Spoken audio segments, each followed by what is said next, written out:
ओह बिल्ली।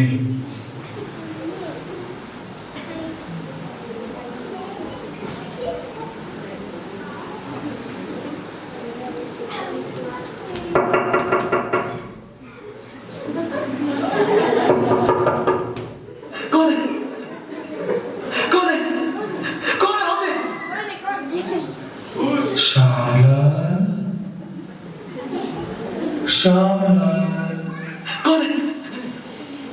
कौन है? श्यामलाल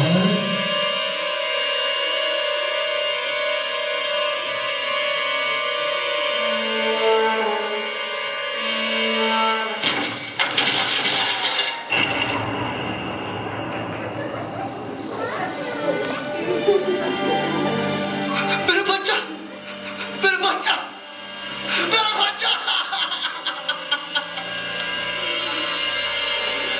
ये क्या हो गया? ये क्या हो गया?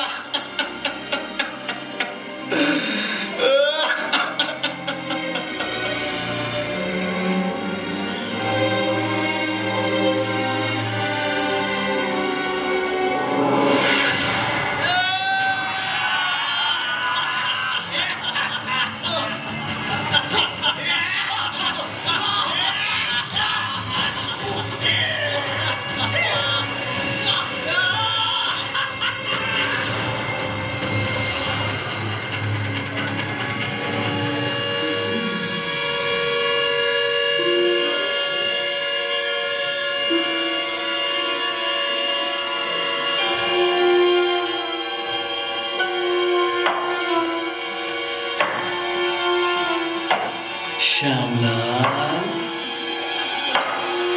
श्यामलाल, मैं आ गया हूँ।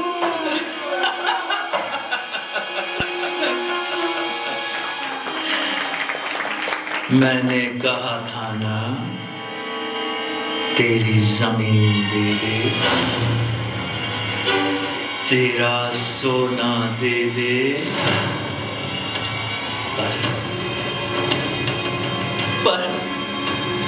पर तूने कुछ नहीं दिया।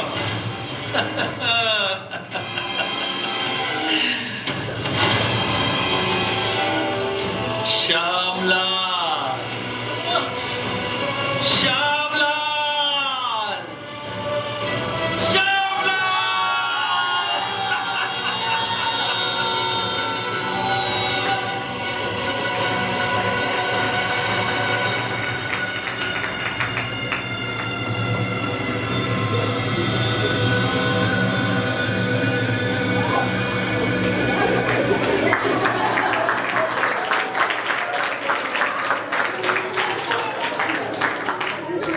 यह था डाकू चंडीदास,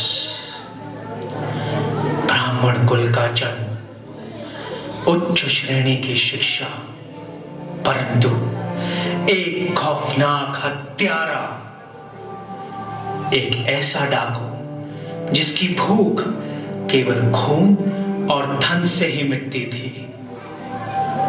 जिस चीज पर चंडीदास की नजर पड़ती वह मानो उसकी हो जाती, क्योंकि वह एक भयानक खूनी था। चंडीदास और उसके साथियों की दहशत इतनी फैली थी कि उसके डर से लोगों के हृदय कांप उठते थे।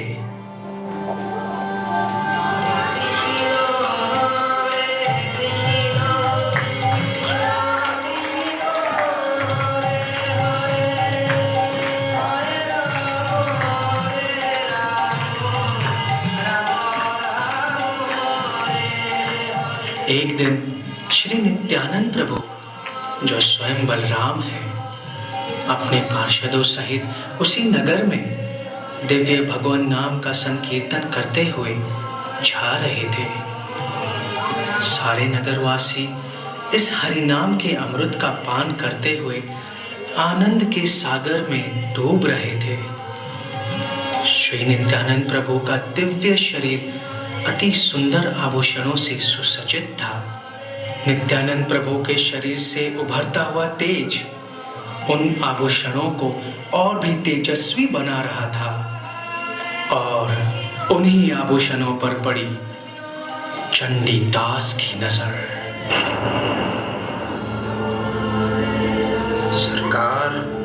सरकार उसके आभूषण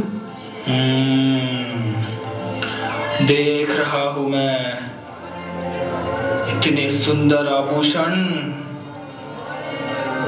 ये तो इस दुनिया के नहीं लगते सरकार।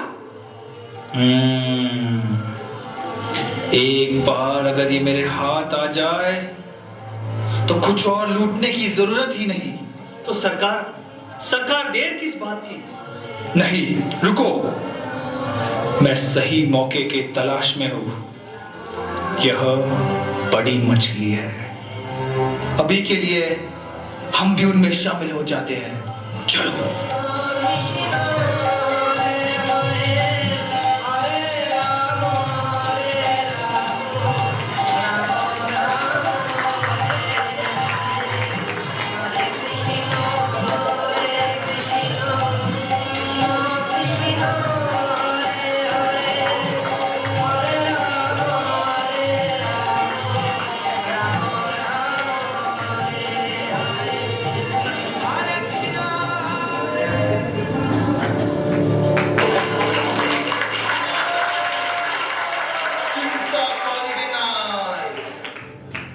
मां चंडी ने इस भक्त की प्रार्थना सुन ली। मां के आशीर्वाद से उस व्यक्ति के रूप में हमें एक अनमोल खजाना मिला है। उस अवधूत के शरीर पर लाखों के हीरे जवाहरात हैं। वह तो एक चलता फिरता खजाना है। मां चंडी कभी अपने बच्चों को भूखा और प्यासा नहीं रखती। खबर ये है कि गांव के कोने में हिरण्य पंडित के घर में निवास कर रहा है। गांव के कोने में। तो फिर देर किस बात की? उठाओ अपने हथियार। आज रात वह खजाना हमारा होगा। जय मां चंडी! जय मां चंडी!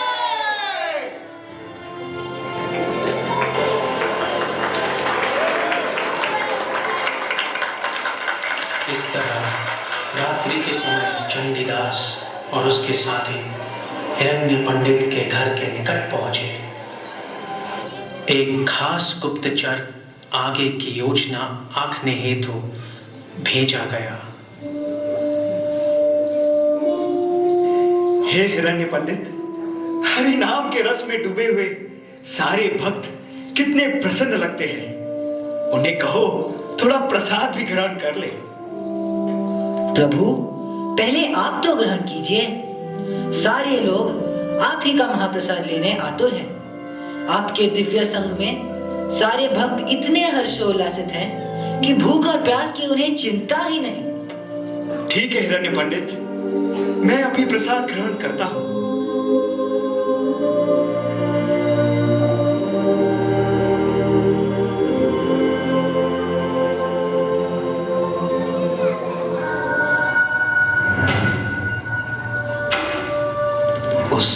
दूध के कंगन इतने सुनहरे हैं। वह तो मेरे हैं, मेरे। ठीक है, कंगन तुम ले लो, पर उसकी मोतियों की माला पर जरा भी नजर मत डालना। लखन, कंगन तेरे, ललन, माला तेरी, परंतु उसके कुंडलों पर तो मेरा ही नाम लिखा है। पायल, पायल मैं ही लूंगा। ठीक है, तुम सबको जो रखना है रख लो, लेकिन उसके हीरे के हार और उसके गले की माला को चंडीदास के सिवा कोई नहीं हाथ लगाएगा।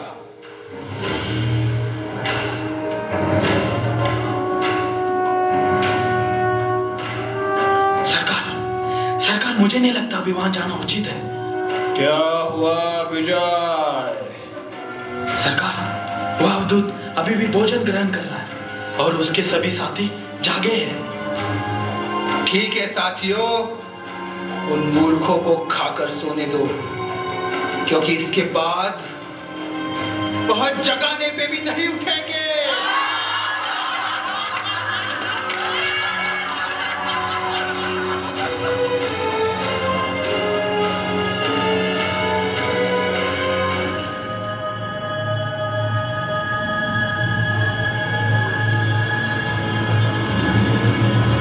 इस तरह सारी योजना बनाने के बाद वे लोग वहीं उचित मौके की प्रतीक्षा करने लगे।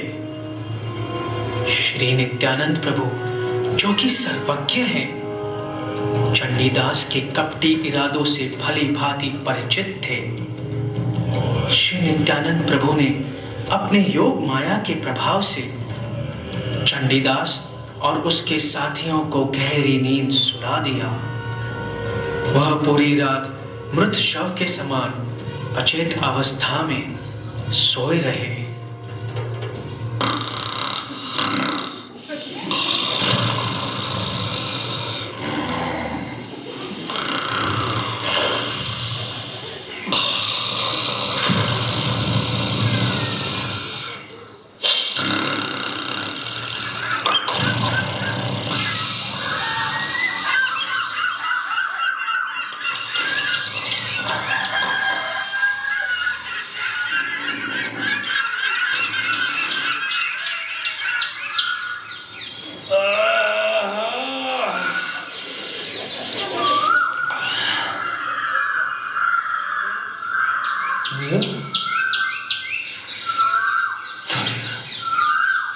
सुबह हो गई। अरे उठो, उठो। अरे यह तो मेरी मोती की माला है।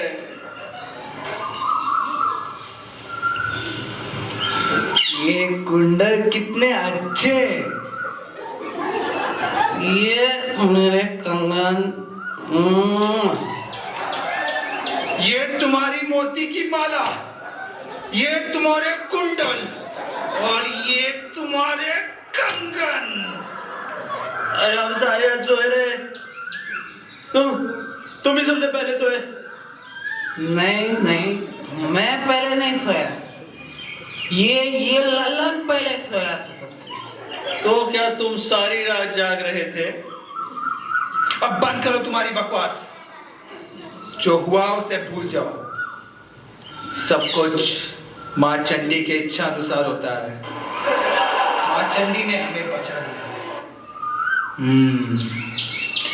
अब मुझे पता चला कि हम कल रात को क्यों असफल रहे थे। क्यों सरकार? अरे साथियों, चोरी के पहले हमने माँ की पूजा भी नहीं की। भूल गए। ये तो माँ की कृपा है कि हम जिंदा बच गए। आज रात हम उत्साह के साथ माँ चंडी की पूजा मांस और मदिरा से करेंगे। जय माँ चंडी!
उनका आशीर्वाद प्राप्त किया और फिर अगली रात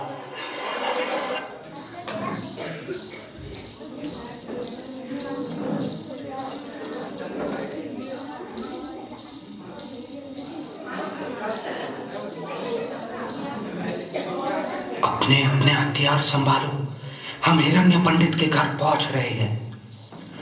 अब तक तो वो अवधूत भी सो चुका होगा। आज माँ चंडी की विशेष कृपा है, आज हम खाली हाथ नहीं जाएंगे। हरे कृष्णा कृष्णा कृष्णा कृष्ण। आवाज कैसी? हरे हरे राम राम राम हरे हरे, हरे कृष्णा कृष्णा कृष्णा हरे हरे, हरे राम राम हरे हरे, हरे कृष्णा कृष्णा कृष्णा हरे हरे। अरे ये दिव्य पुरुष कहाँ से आ गए? अरे ये इतने विशाल पहरेदार, इनमें से तो एक ही हम सबके लिए काफी है। हरे राम राम राम हरे हरे, हरे कृष्णा कृष्णा कृष्णा हरे हरे, हरे राम राम राम हरे। यह पहरेदार साधारण पहरेदार नहीं थे। वे अपने शरीर पर वैष्णव तिलक और गले में तुलसी माला पहने हुए थे। वे निरंतर हरि नाम का जप कर रहे थे। इन्हें देखकर चंडीदास और उसके साथी स्तब्ध होकर वहां से निकल पड़े।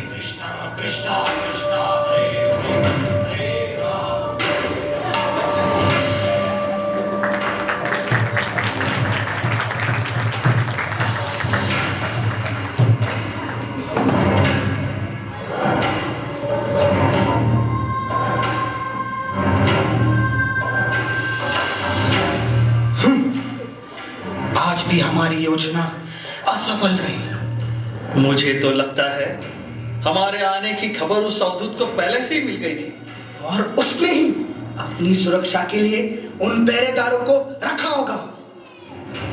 नहीं, यह अवधूत बड़ा ही ज्ञानी और मायावी प्रतीत होता है। निश्चित ही वह अपनी सुरक्षा स्वयं कर सकता है। वह अलौकिक पहरेदार निश्चित ही इस जग के नहीं प्रतीत होते थे। लगता है कि यह उसकी अद्भुत शक्ति का एक प्रदर्शन है। तभी तो मैं सोचूं, लोग उसे गोस्वामी क्यों कहते हैं? क्या बकवास कर रहे हो? जो व्यक्ति इतना खाता पीता हो और इतने कीमती वस्त्र और आभूषण पहनता हो, क्या उसे कोई गोस्वामी कह सकता है? कोई बोल बेना। मैं बहुत सोच समझकर इस निष्कर्ष पर आया हूं।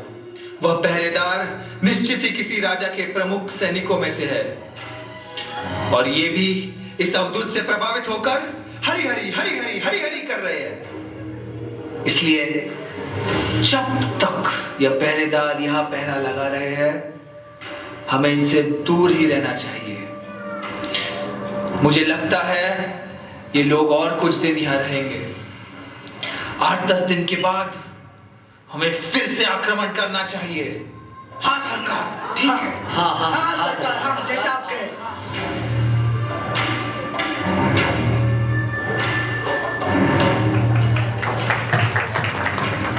और फिर कुछ दिनों बाद चंडीदास ने फिर से आक्रमण किया।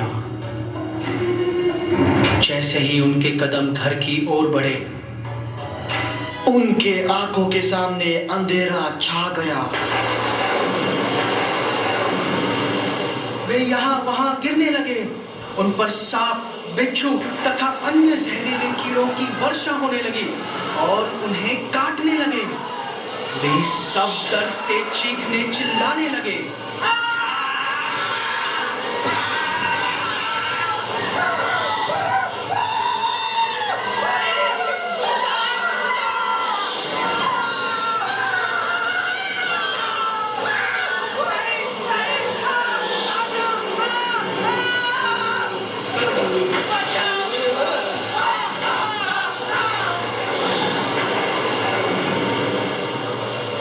अचानक इस सब के बीच चंडीदास को एक साक्षात्कार हुआ।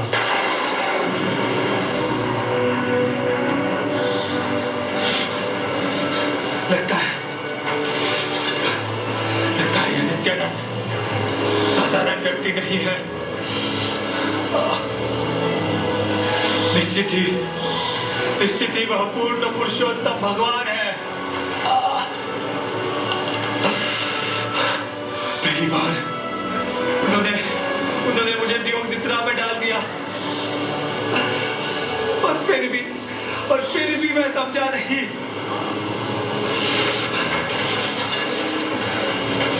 दूसरी बार वह दिव्य और अलौकिक पुरुष पहरा दे रहे थे। फिर भी मुझे सत्य का ज्ञान नहीं हुआ। निस्संदेह यह घोर आपत्ति मेरे ही बुरे कर्मों का फल है। मैंने भगवान नित्यानंद प्रभु के आभूषणों को चुराने की चेष्टा की। इस विकट समस्या से मुझे अभी इस विकट समस्या से मुझे श्री नित्यानंद प्रभु के सिवा कोई नहीं बचा सकता। कोई भी नहीं बचा सकता।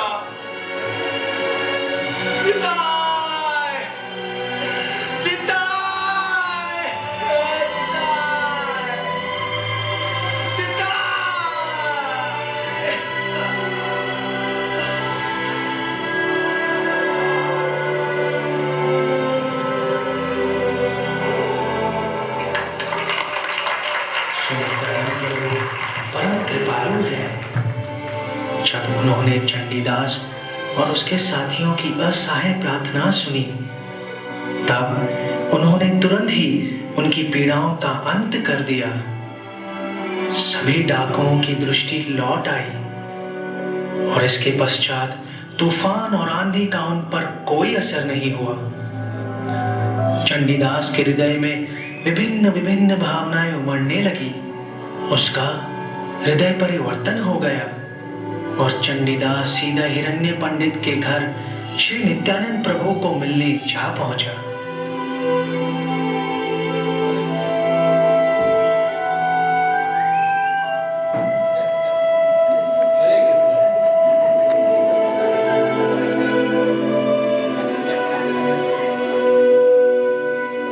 हे नित्यानंद, हे पतित पावन, आप ही मेरे प्रभु हो, आप ही मेरे स्वामी हो। मैं आपकी शरण लेता हूं प्रभु, कृपया मुझे स्वीकार कीजिए प्रभु, कृपया मुझे स्वीकार कीजिए। क्या अद्भुत परिवर्तन है। एक बेरहम भयानक डाकू से आज यह इस दिव्य अवस्था में आ पहुंचा है। यह चमत्कार तो केवल श्री नित्यानंद प्रभु के कृपा से ही संभव है। हे प्रिय ब्राह्मण, कृपया अपनी स्थिति के बारे में हमें बताओ। मैं आप में अत्यंत भक्तिमय भावनाओं को देख रहा हूं। आपने श्री कृष्ण के संबंधित ऐसा क्या देखा या सुना है कि आप इस अद्भुत स्थिति में आ पहुंचे? कृपया हमें सब विस्तार से बताइए। हे प्रभु, मैं नवद्वीप का निवासी हूं। मैं केवल नाम से ब्राह्मण हूं, परंतु मेरे कर्मों से तो मैं म्लेच्छों से भी पतित हूं। ऐसा कोई पापमय कृत्य नहीं है जो मैंने ना किया हो। इसके पश्चात चंडीदास ने नित्यानंद प्रभु को सारा वृत्तांत कह सुनाया।